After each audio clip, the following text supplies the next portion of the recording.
السلام عليكم ورحمة الله تعالى وبركاته. مرحبا بكم معايا مرة أخرى فيديو جديد ووصفة جديدة. معكم إلهام قناة مطبخ أمي. أنا بداية قبل ما ندوز نعطيكم وصفة اليوم أو الاقتراح اليوم، كنقول لكم إلا كنتم مازال ما اشتركتوش في القناة فكنتمنى أنكم تشتركوا فيها وتفعلوا الجرس باش يوصلكم وصفات جديدة. كذلك في حالتي عجبتكم وصفة اليوم إن شاء الله بحول الله ما تنسوش تعملوا لايك وتبارطاجوها مع الأصدقاء والأحباب ديالكم. وصفة اليوم اللي هي عبارة على واحد لاصالاد اللي كتجمع ما بين الفواكه والخضر. سلطة بسيطة جدا ما كتحتاجش منكم واحد بزاف المكونات، وكيبقى في بعض يعني المكونات تتبقى حسب الاختيار ديالكم الموجود عندكم في الدار. انا هذا فقط مجرد اقتراح غادي نعطيه لكم وانتم كتعتمدوا على داكشي اللي عندكم في الدار. فالاساسيات ديال هاد لاصالاد هو الملفوف يعني الكروم ولا كنقولوا حنا مكور والجزر صافي يعني خيزو ماشي شي حاجه اخرى. هاد جوج حاجات اللي غادي نعملوا وعاد غنضيفوا الفواكه. فانا هنا خديت 200 غرام ديال الملفوف يعني الكروم، وخديت حبه ديال الجزر كبيره ماشي صغيره، خديتها كبيره. بالنسبه للملفوف يعني الكروم رانا غادا نقطعو غير بالسكين فقط. الا بغيتو نتوما تعملوه في الهاشوار فكتحاولوا تقطعوا، ما تقطعوش يعني ما يكونش رقيق بزاف يعني ناعم، يكون غير تحاولوا تخليوه يعني قطع تجي شي شويه باينه. في حالتي الا كنتو كتبغيو الكروم يعني يكون رقيق بزاف فهذا كيبقى الاختيار ديالكم. بالنسبه للجزر فانا خديت الحكاكه وحكيته مزيان فوق هذاك الكروم واحتفظت بهم. غندوزو نعطيكم الماغيناد او الصلصه اللي كنضيف لهاد لاصالاد. هنايا غادا ناخذ واحد الرشه ديال الفلفل الاسود، وكناخذوا معاهم واحد العصير ديال الليمونه اللي هي تكون صغيره، وغادا ناخذ 2 معالق صغار يعني قياس معلقه كبيره د المايونيز ومعلقه كبيره ديال الياغورت الطبيعي بدون سكر.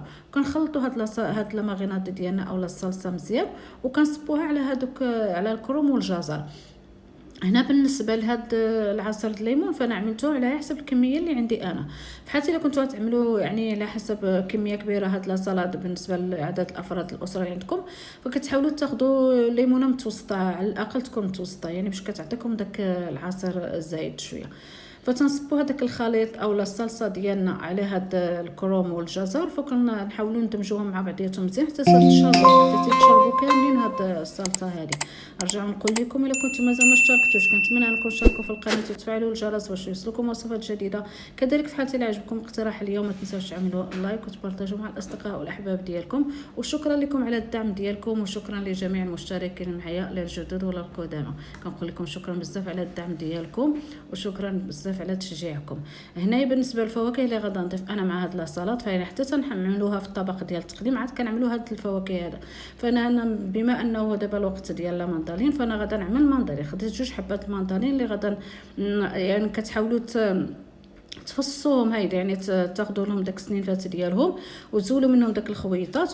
وخديت حبات الموز. هنا بالنسبه للموز ممكن تبدلوه يعني تعوضوه بالتفاح الا بغيتو على حسب فواكه اللي كاينه. ممكن تقدروا تعملوا معها الاناناس، تقدروا تعملوا لافوكا الا كانت عندكم يعني اي حاجه ممكن تقطعوا وتعملوها مع هاد السلطه هذه فهي كتواتى مع بزاف ديال الفواكه. هنايا انا فقط اكتفيت بالمندرين وحبه ديال الموز وحده فلا صليت لي عدلتها انا. فهذه بالنسبه لجوج الاشخاص ويقدروا ياكلوا فيها حتى 3 يعني راه كتجي تبارك الله بزاف ما كاينش شويه. غادا نعملوهم كاملين وفي نفس الوقت غادا ناخذ واحد تقريبا 4 الحبات هيدا ديال الجوز يعني نقرقع وغادا نقطعهم قطع اللي هي تكون يعني ما تكونش كبيره بزاف ما تكونش صغيره. يعني في حالتي اللي عملته مثلا في الهاشوار ولا في الماكينه حاولوا ما يتهرمش بزاف يعني ما تخليوش حتى يرجع يعني طريفات صغيره. لا كتاخذوا ولا قطعي بالسكينه كطريفات يكونوا معوطين وكتعملوهم فوق هاد لاصالاد هذه هي لاصالاد ديالنا كتكون وجدات طبعا للتقديم. وكنتمنى ان هذا الاقتراح هذا يعجبكم وتجربوه في الديور ديالكم فرما غتندموش عليها صراحه كتجي زوينه بزاف وغير مكلفه. يعني بالنسبه للجوز هذا راه ما كانش عندكم ما كتعملوه شيء عملوه في عيوطو الزبيب هيدا الا كان عندكم شي شويه الزبيب كتعملوه من الفوق. هيدا هي لاصالات ديالنا. كنتمنى ان تكون هذا الفيديو اليوم او الاقتراح اليوم يكون يعجبكم ونقول لكم شكرا على المشاهده ونتلاقاو ان شاء الله في فيديو جديد ووصفه جديده. مع السلامه. That the honeymoon's just a phase. Now I understand, I learned it firsthand with you. Thought it would last forever.